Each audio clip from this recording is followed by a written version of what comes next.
Maintenant, on va étudier un dispositif à interférence non localisée, la lame à face parallèle.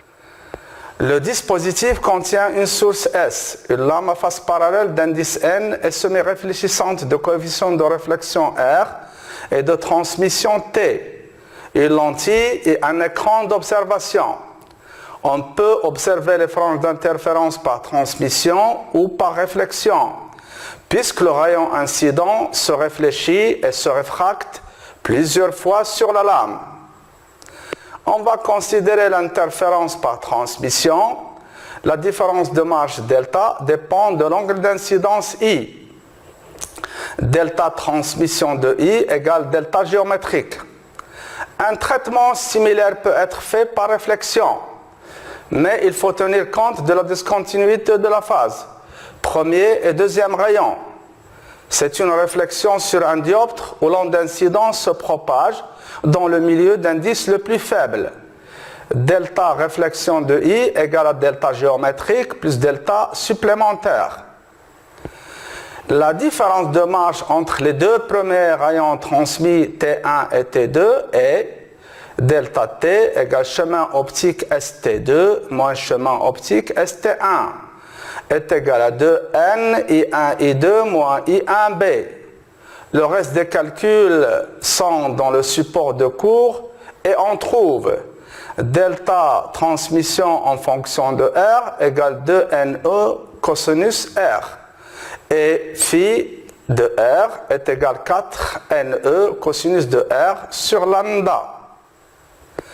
Après des calculs intermédiaires de l'intensité par transmission, on a I transmis égale T au carré I0 sur 1 plus R carré moins 2R cosinus phi. I de T est maximal si le dénominateur est minimum, c'est-à-dire cos phi égale à 1, ce qui nous donne I max par transmission égale T carré I0 sur 1 moins R au carré. Après des calculs qui sont dans le support de cours, on aura I de T de phi de R égale I max sur 1 plus M sin carré phi de R sur 2 avec M égale à 4R sur 1 moins R au carré. On peut en déduire IT de I, mais c'est une relation compliquée à résoudre. Dans la suite, on fera des approximations pour simplifier l'étude de I de T de I. Dans les conditions d'une incidence petite et un coefficient de réflexion petit, on va considérer les deux premiers rayons transmis, T1 et T2, et on néglige les autres. On a des interférences à deux ondes. I T de phi égale à I1 plus I2 plus 2 racine de I1, I2 cosinus phi. Avec I1 égale à I0 T au carré et I2 égale à I0 T au carré R au carré. Et des angles petits, on peut considérer que I est approximativement NR et cosinus de R approximativement 1 moins R carré sur 2. Ce qui donne finalement une relation I de T de I qui est facile à manipuler.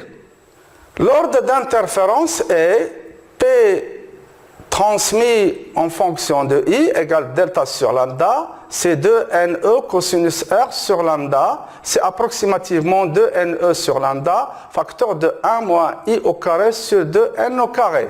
L'ordre est maximum pour P transmis de 0 égale 2NE sur lambda.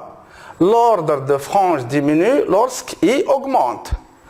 Pour delta égale à K lambda, on a 2NE cosinus R égale K lambda, les franges sont brillantes.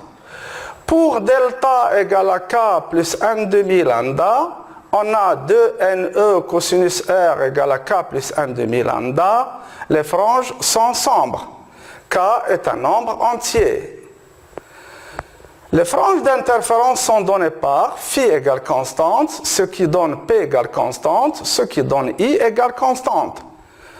Nous avons alors des franges d'égale inclinaison I. Les franges sont localisées à l'infini. Les rayons sont parallèles. On peut les visualiser dans le plan focal d'une lentille convergente. La figure ci-dessous des franges est obtenue par calcul. La nature de la frange centrale dépend de n, de lambda et de e. Le contraste des franges est V égale 2R sur 1 plus R carré. La visibilité dépend du coefficient de réflexion R. Les franges sombres ne sont pas parfaitement noires. Un traitement similaire peut être fait par réflexion, mais il faut tenir compte de la discontinuité de la phase. Premier et deuxième rayon. Delta de I égale delta géométrique plus delta supplémentaire. Les calculs sont similaires et nous avons aussi des franges d'égale inclinaison. Les franges sont localisées à l'infini. On peut les visualiser dans le plan focal d'une lentille convergente.